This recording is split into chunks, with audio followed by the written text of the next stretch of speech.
నేను అంటున్నా సార్ ఒకసారి ఫోటోకి చూడండి అందరూ ఫోటో చూడండి సార్ చూడండి సార్ సార్ ఇక్కడ చూడండి సార్ పేపర్ అడ్డం పెట్టుకోండి బీసీల ఐక్యత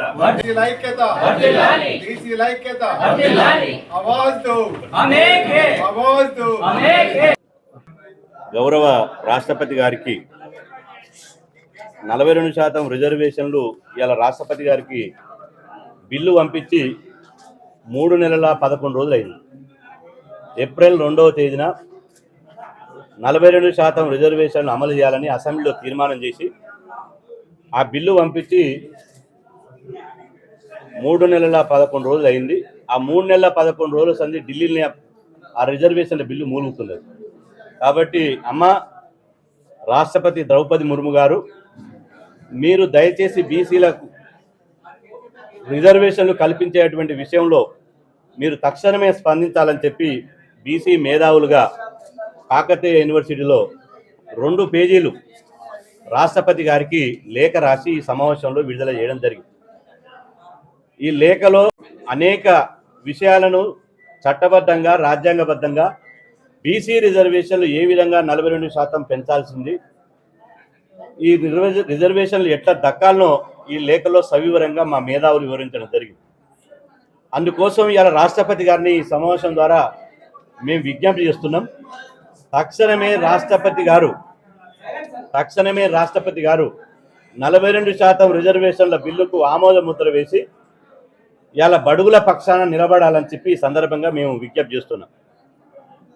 ఇదే సందర్భం లోపల తెలంగాణ రాష్ట్రంలో బీసీ రిజర్వేషన్ల మీద అన్ని రాజకీయ పార్టీలు ఇలా విచిత్రంగా బీసీ వ్యతిరేక భావనతోటి అంతకులే సంతాపం తెలిపినట్టు ఎవరైతే చేయాల్సినటువంటి బాధ్యత ఉన్నదో వాళ్ళు చేయకుండా ఇలా ధర్నాలకు దిగుతుంది. చాలా సిగ్గుచేటు. రేపు హైదరాబాద్లో బీజేపీ పార్టీ పక్షాన ఇందిరా పార్క్ దగ్గర ధర్నా చేస్తున్నారు. నేను అంటున్నా, బీజేపీ నాయకులకు నేను విజ్ఞప్తి చేస్తున్నా, రిజర్వేషన్లు పెంచే బాధ్యత ఎవరిది? అది కేంద్ర ప్రభుత్వానికి కాదా?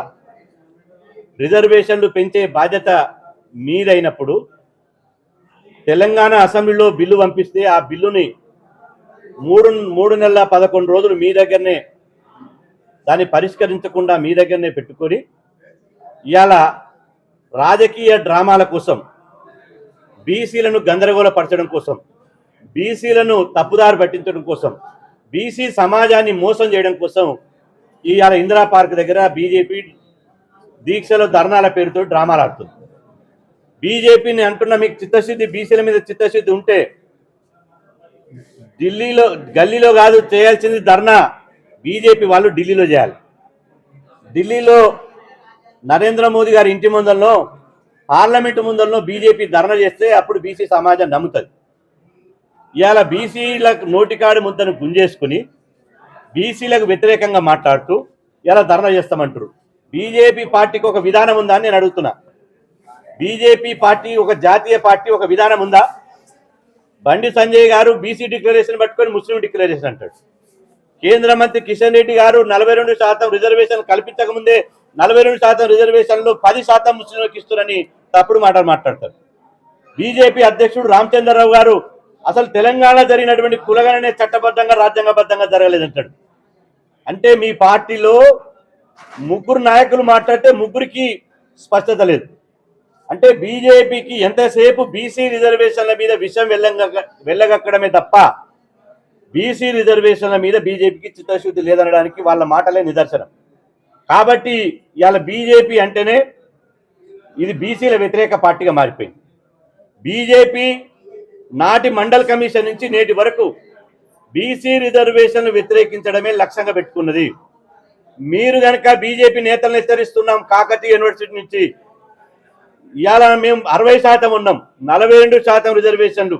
నేను దయచేసి మీ ద్వారా నేను విజ్ఞప్తి చేస్తున్నా, ఈ బీసీ రిజర్వేషన్ అంశం అనేది పార్టీల పంచాయతీ కాదు. దయచేసి మళ్ళీ ఒకసారి చెప్తున్నా, బీసీ రిజర్వేషన్ల విషయం అనేది పార్టీల పంచాయతీ కాదు. ఇది కేంద్ర రాష్ట్ర ప్రభుత్వాల సమస్య. గతంలో 9th షెడ్యూల్లో తమిళనాడు ప్రభుత్వం అన్నా డిఎంకే సంబంధించినటువంటి జయలలిత గారు, స్వర్గీయ జయలలిత గారు అసెంబ్లీలో తీర్మానం చేసి 9th షెడ్యూల్లో పెట్టాలని ఢిల్లీకి పోతే, ఢిల్లీలో కాంగ్రెస్ ప్రభుత్వం ఉంది. ఆ రోజు పివి నరసింహారావు గారు ఉన్నారు. పివి నరసింహారావు గారు అప్పుడు అన్నా డిఎంకే ప్రభుత్వం అని చూడలే, రాష్ట్ర ప్రభుత్వం తమిళనాడు ప్రభుత్వం బిల్లు తెచ్చింది కాబట్టి ఆమోదిస్తానని చెప్పి ఆమోదించి పార్లమెంట్లో బిల్లు పెట్టి 9th షెడ్యూల్లో పెట్టాడు. ఇప్పుడు కూడా పార్టీల పరంగా కాకుండా రాష్ట్ర ప్రభుత్వాన్ని వాటి విలువను పెంచే విధంగా చేసి రాష్ట్ర ప్రభుత్వం పెట్టినటువంటి బిల్లును కేంద్ర ప్రభుత్వం ఆమోదించాలి. లేకపోతే మాత్రం బీజేపీని ఎక్కడికక్కడ అడ్డుకుంటాం.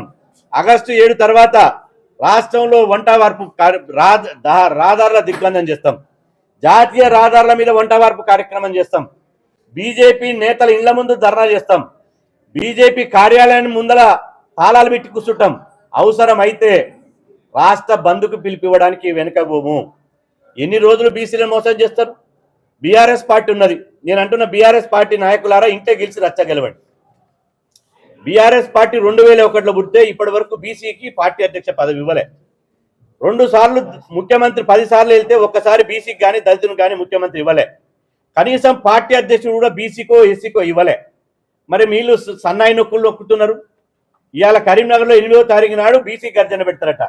బీఆర్ఎస్ పార్టీ గర్జన పెట్టేది కరీంనగర్లో కాదు. దమ్ముంటే కేసీఆర్ గారికి దమ్ముంటే, బీఆర్ఎస్ పార్టీకి దమ్ముంటే, బీజేపీ బీఆర్ఎస్ ఒక్కటే కాదని మీరు అనుకుంటే, ఎందుకంటే బీజేపీలో విలీనం చేస్తానని మీ బిడ్డే చెప్పింది.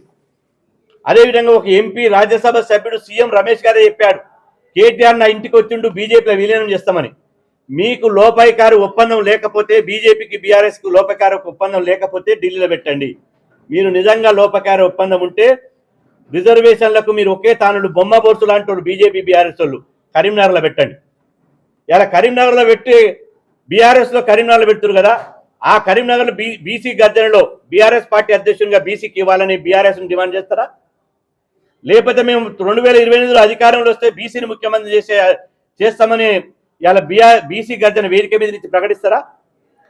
అదేవిధంగా మీ బీఆర్ఎస్ ఉన్నటువంటి ఎమ్మెల్సీ కవిత గారేమో కేబినెట్ తీర్మానం చూసి రంగులు చల్లుకొని విజయోత్సవ సభ చేస్తుంది. మీరేమో కాంగ్రెస్ ద్రోహి, ఇవాళ ఈ రిజర్వేషన్లు చెల్లవని మీరు అంటారు. అంటే మీ పార్టీలోనే ఎమ్మెల్సీ అంటే చర్యలే. ఈటల రాజేందర్ గారు పార్టీకి ఉండాలంటే బహిష్కరించారు కదా, మరి కవితను ఎందుకు బహిష్కరించారు? మీ కూతురనా?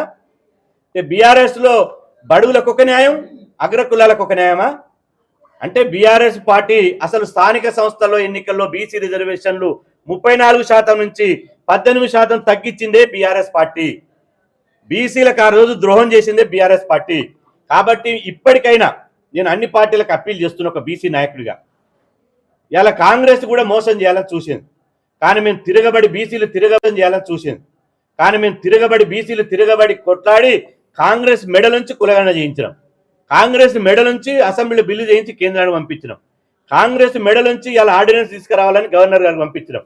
రాజ్భవన్ను ప్రభావితం చేసి, రాష్ట్రపతిని ప్రభావితం చేసి, ఆ బిల్లులకు ఆమోదం తెలపకుండా, ఆర్డినెన్స్ రాకుండా బీసీల నోటికాడి ముద్ద గుంజుకుంటారా? ఖబర్దార్, అన్ని పార్టీలకు హెచ్చరిస్తున్న చివరి ఈ కాకతీయ నోటి నుంచి మీకు ఇదే హెచ్చరిక. తెలంగాణ ఉద్యమం ఏ తరాలైందో, దేశంలో రైతు ఉద్యమం ఏ తరాలైందో, ఇక్కడ కూడా బీసీ రిజర్వేషన్ అడ్డుకుంటే అదే ఉద్యమాన్ని తీసుకొస్తాం. అదే ఉద్యమం సకల జనుల ఉద్యమం ఎట్టయితే మళ్ళీ పురుడు పోసుకుందో, రిజర్వేషన్ నిర్లక్ష్యం చేస్తే మళ్ళా సకల జనుల ఉద్యమాన్ని తీసుకొస్తాం. మా నాటి మండల్ కమిషన్ ఉద్యమంలో రిజర్వేషన్ వ్యతిరేకులు ఎట్లయితే గ్రామాలను పల్లె నుంచి పారిపోయారో మళ్ళీ అదే పునరావృతం అవుతుంది. దయచేసి ఈ రిజర్వేషన్లకు అఖిలపక్ష పార్టీలు సహకరించండి. దానికోసం ఇవాళ మీరు మీ చిత్తశుద్ధిని తీసుకురండి. మీరు ఇందిరా పార్క్ కాడ ధర్నా చేసేందుకు బీజేపీ వాళ్ళు 42 ఇప్పుడు పార్లమెంటు సమావేశాలు జరుగుతున్నాయి, వర్షాకాల పార్లమెంట్ సమావేశాలు. నరేంద్ర మోదీ గారిని ఒప్పించి ఒక బీసీ ప్రధానమంత్రి అంటారు కదా, ఆయన ఒప్పించి రిజర్వేషన్ బిల్లు పెట్టండి. మీకు అదే ఇందిరా పార్క్ దగ్గర సన్మానాలు చేస్తాం, మీకు పూలదండలు వేసి పూల వర్షం కురిపిస్తాం. కానీ మీరు చేయకపోతే మాత్రం 2028 వరకు బీజేపీని బీసీ వ్యతిరేక పార్టీగా, బీసీ ద్రోహుల పార్టీగా ప్రకటించి ఈ బీసీ రిజర్వేషన్ల వ్యతిరేక పార్టీలను రాజకీయంగా భూస్థాపితం చేస్తామని చెప్పి హెచ్చరిస్తున్నాం.